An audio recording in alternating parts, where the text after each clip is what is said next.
Hi, and welcome. You're listening to the X22 Report. My name is Dave, and this is episode 1278B, and today's date is May 12th, 2017, and the title of the episode is The Deep State's Government Dark Secrets Will Destroy the Fabric of the United States. Let's get into the economic collapse, political and geopolitical news. Now, we can see that the corporate media, which is the mouthpiece for the deep state, they are out there, and they have no idea what's going on. Now, everyone thinks that Trump is absolutely nuts and crazy, but this is all part of the strategy. This is all part of the chaotic period of time that we've been talking about. And he's going to keep throwing things at them. And they're not going to know which way is up. I mean, the things they're reporting on are absolutely ridiculous. Who said what? How did he get fired? Why did he get fired? Doesn't matter. He's fired. I mean, get it through your heads. He is fired. Doesn't matter how it all came down, who said what, it really makes no difference. That's not really news. I mean, they're missing the important stuff, but he wants it this way. He wants them to keep busy on all this stuff. He had his lawyer out there, and he had his lawyer write a letter saying that, I looked at the tax returns, there's no income from Russia, but there are exceptions. He did that on purpose, to keep the corporate media busy, to keep them guessing. He wants them doing this while he works on everything else. They have no idea what is going on right now, because if they did, they'd be reporting on it. We know that the corporate media, they do no investigation whatsoever. We see that the whole Russian collusion thing is fake, as we know, but something very important about it that no one is really bringing up. The FBI Russiagate probe is a counter-espionage, not a criminal probe. Remember, there is no alleged or suspected type of crime on the part of any U.S. citizen. There is no FBI probe of the Trump campaign. There is an FBI probe of the alleged role of Russia and how they might have done something with the U.S. elections. So this is not a criminal probe carried out by the FBI as law enforcement agency, but is a counter-espionage probe carried out by the FBI in its capacity as a counterintelligence agency. So we can see right now, they keep saying, oh, we fired the FBI. Well, there was no criminal probe against Trump. So what they keep talking about is they're melding the two into one. Just like they talked about immigrants and illegal immigrants, and they just call them immigrants, which is completely wrong. Now, Trump is out there saying, listen, Comey, do not leak anything, because you don't know if I have recordings of our discussions. Now, he didn't say of our Russian collusion discussions. He just said of our discussions, which means he has something on Comey. Actually, Trump has all the dark secrets of the deep state. He can pull out anything at any time and destroy them. Now, people say that's crazy. He would never have that. And even if he did, he would use it right now and just do it. No. Because the deep, dark secrets of our government that's been going on for a very long time would rip apart the entire United States, the fabric of the United States. What would that do to the country? Well, people would lose faith in the government, and people say, well, let that happen. Let people lose faith. Let them see what the government's all about. If he did do this, it would be so difficult, and it would take many, many years for any type of governmental leader to fill the position and carry out what needs to be done. There needs to be some type of leader, especially a leader that works for the people. And I know you're like, well, he should let all this out and let the pieces fall where they may. Well, we have to remember what is happening here all at the same time. We have a collapse of the system. If he lets out all the deep, dark secrets, well, we have a collapse of the entire government, and people will not trust the government ever, ever again. And we're going to need a government for we the people, not a government for the banks, not a government for the corporations. Yes, will this all happen once again? Yeah, the Founding Fathers warned us of all this, that they've given us freedom temporarily, and once again you're going to have to fight for your freedom, because they knew the government would become corrupt. It's just inevitable. But when the system starts all over, the government will be working for we the people. If he destroys the government now with all these deep, dark secrets, like all the pedophile rings and all these different things, it will destroy the fabric of the United States. Now, he can use all of this as leverage, and that's what he's going to do later on. He's going to bring it out for certain individuals that need to be removed. Maybe not put it out in public, but mention it, and all of a sudden these people are resigning. Or he'll just go out and fire them, and they will not be able to say anything afterwards. Now, Wikileaks, they want the recordings of the Trump-Comey conversation, and they're offering $100,000 to get those recordings. Will they get it? Who knows? But they put up their whole entire Bitcoin thing where they're saying, hey, listen, you have them, we'll pay you. So what we're seeing right now is that chaos is going to be continuing. It's going to accelerate. We're going to see things get even crazier as time goes on. And this is being done on purpose. He wants all of this to happen in this way to keep the corporate media so busy with nonsense that they don't realize what is going on. Now, the Office of the Director of National Intelligence, they released a report last year showing how many times federal officials requested the unmasking of the names of Americans captured in the NSA surveillance for 2015. The ODNI reported that 654 Americans had their names unmasked in NSA surveillance. And when we look at the report, and we break it down, the actual number really is 2,232 people. Now, theoretically, the masking process is supposed to protect the rights and identities of Americans. In practice, it does little more than add a small speed bump on the road to the surveillance state. Beginning in 2011, Obama, well, he made it very easy for the spy agencies, by executive order, to spy on individuals and to unmask American citizens. Of course, this was all to fight terrorism, which we know this is not what it was all about.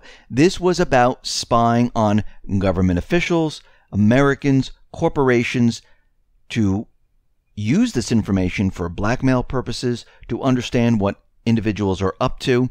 This had nothing to do with terrorism whatsoever. In 2016, the actual contents of NSA intercepted calls and emails reached 5,288 Americans, an increase of 13% over the prior year, and a massive spike from the 198 names searched in 2013.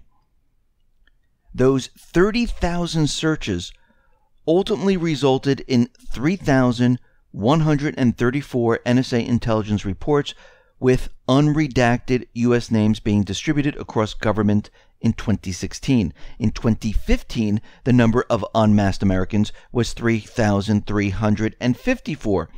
The report also says about half the time, U.S. identities were unredacted in the original reports, while the other half were unmasked after the fact by special request of the Obama administration officials.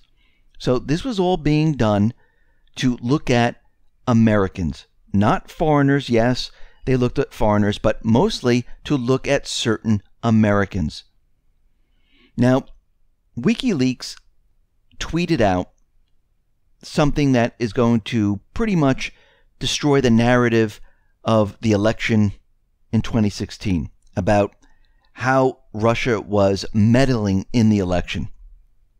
The news agency detailed the contents of the book Shattered, written by Jonathan Allen. Now, WikiLeaks uploaded a picture from the page of Allen's new book, which destroys the Russian hacking narrative. What do I mean by this? Well, it shows that the Blame Russian plan, it was hatched within 24 hours of the election loss. The Clinton camp put out the notion to members of the media, which is the mouthpiece of the deep state, that there might have been some type of Russian hacking. There might have been some type of Russian collusion. And they got the ball rolling. And we can see right now that they were using cyber attacks before the elections. And we have to go back in time and remember what happened there. Remember, Clinton won the popular vote. That is the vote by the people. Now, of course, we know this was completely manipulated. We know this was all done by the illegals that were coming into the country. And this was part of the agenda to bring the illegals in, to have them vote for certain candidates. And we can see right now that she won the popular vote, even though it was manipulated. But Trump won the Electoral College. And the Electoral College is completely separate and apart from the people voting. The Electoral College doesn't go to the electronic booths and vote, and they come up with their vote. They meet later on, and they say, okay, let's have a voting at that point in time and see if it stands the way we want it to be. And in the beginning, they said, listen, if Trump wins and he's starting to win, there could be some type of cyber attack. This was all put into place to make everyone believe that if he's winning, that Russia was helping him win or something was being done to the election numbers. But they couldn't use that because Clinton won the popular vote. They couldn't explain it away how the cyber attack helped the Electoral College decide who they wanted as president. That's where it fell apart, because they thought if they got the popular vote, the Electoral College would just go along with that, and they didn't. And this is where the whole plan completely fell apart. And they couldn't use that entire plan at that point in time that Russia helped with the voting, because that means that Russia really helped Clinton with the popular vote. So then they had to make it into this whole Russian collusion thing. And this is all they have. They have really nothing else. Now, Condoleezza Rice, she's out there and she said something very interesting. That the U.S. went into Iraq, and remember, she was the National Security Advisor under George W. Bush.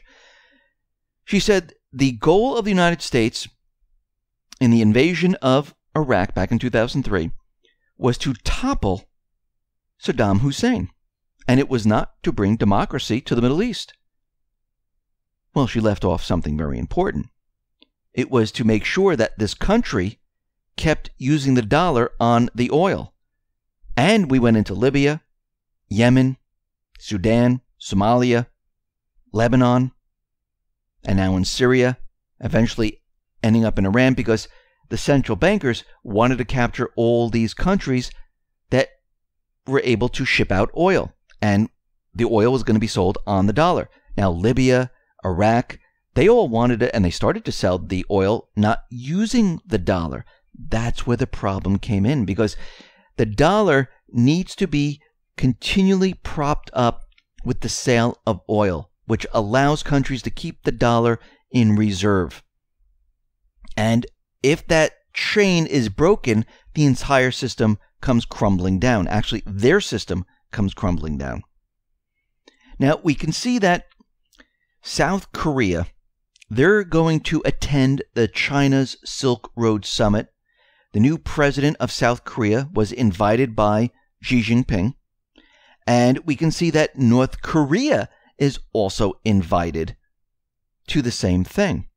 Now, again, if we talk about what happened with the trade deal between China and the United States is looking at the Silk Road. The United States will eventually join the Silk Road. The TPP is dead. The TTIP, dead. That's what the globalists wanted. And we need to remember, China, Russia, North Korea, Philippines, many other countries, they are joining the Silk Road. The United States is going to be joining the Silk Road. When the system crashes, we will not have trade like we have now, because using the dollar as the reserve currency, that's going to come to an end. So people are not going to give us their goods for dollars. That's going to completely end. So we need to work with countries on trade. Now remember, China and Russia, they've been accumulating gold for a long time now. They already understand, they already set up their entire system. Let's go back in time to all the other reports. The East right now has set up a payment system that is the same as the SWIFT. They are working without the dollar. They're trading without the dollar. They have their own gold exchange. They actually have their own trading systems that mimic the West. The reason for all of this is because when the system comes down, everything will change. And this is what is happening right now. Now, North Korea, their parliament, they are writing to the U.S. Congress to protest the new sanctions. And they're asking to have a discussion about what is happening right now. Because right now, the U.S. sanctions, they ban ships owned or hired by North Korea from operating in U.S. waters or docking at U.S. ports. And we can see that, of course, this is going to hurt the country. And they're looking to have a discussion. Now, the South Korean president, Moon Jae-in, well, he wants to limit U.S. sanctions on North Korea too. And we can see that Moon Jae-in wants to have a discussion with the Trump administration and talk about reducing the sanctions. So we can see right now that things are changing. There's a discussion going on. China is working with North Korea. This is all part of the plan. We see right now that the safe zones in Syria, which are established by Syria and Russia, they are there to protect the civilians. Now, of course, the corporate media here is saying that these people are going to be in trouble. This is going to make more war.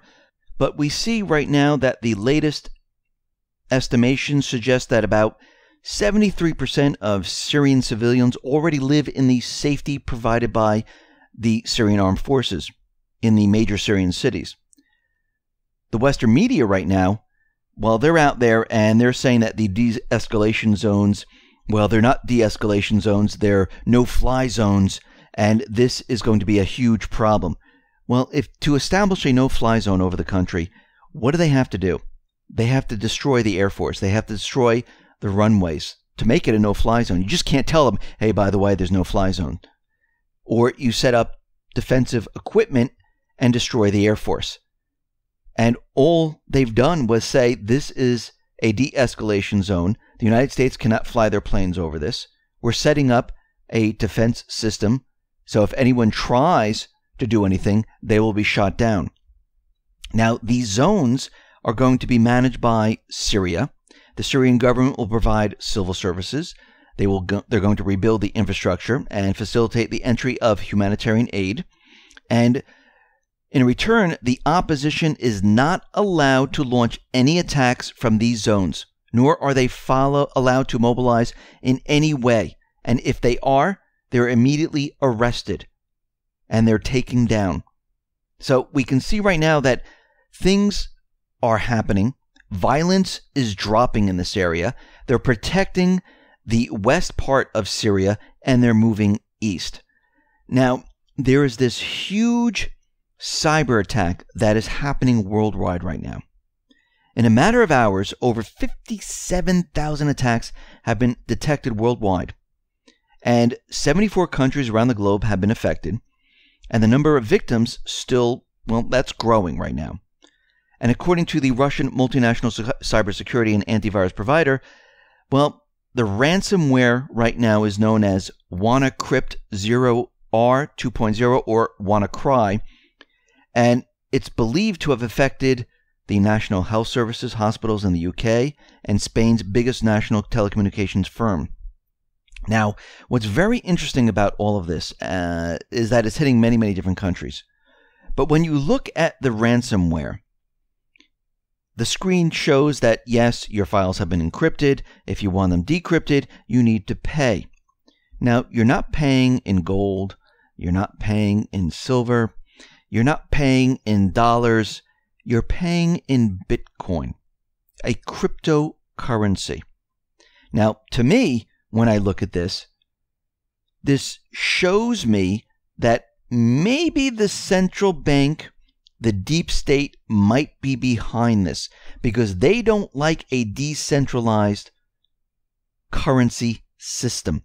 And just lately, Bitcoin, well, that's been going up in value quite quickly. And they can use this to say, see, cryptocurrency is not good because look what they can do with it.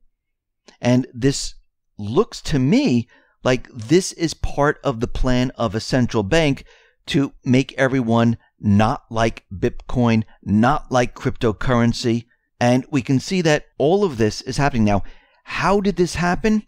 Well, we know that the NSA, we know the deep state, they've created all of these holes in technology, openings where other people can get access to it.